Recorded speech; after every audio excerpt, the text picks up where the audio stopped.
আসসালামু আলাইকুম সবাইকে। পদ্ম ফুলের পিঠা তৈরি করব।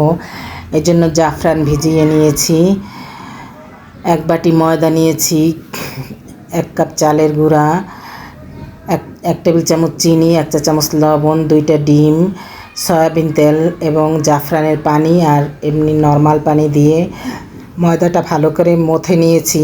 এরপর ময়দাটা রেস্টে রেখে দেব। এর ভিতরে পুর তৈরি করব।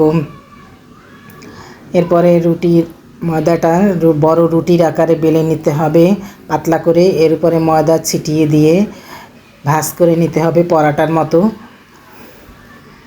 এরকম 2টা বড় সাইজের রুটিকে পরাটার আকার তৈরি করে একটার উপর আর একটা রেখে আবারও বড় করে পরাটার আকার রুটি বেলতে হবে। এরপরে একটা বাটার মুখ দিয়ে গোল গোল পিস করে কেটে নিতে হবে। এরপরে 3টা রুটি ময়দা বিছিয়ে আবারও রুটির আকার বানাতে হবে। এরপর ভিতরে পুর দিয়ে গোল বলের আকার বানিয়ে নিতে হবে। এরপরে দেখেন উল্টো পাশে ব্লেড দিয়ে চিড়ে নিতে হবে। এরপর ডুবো তেলে ভাজলে দেখেন একেবারে সুন্দর ফুলের আকার তৈরি হয়ে যাবে।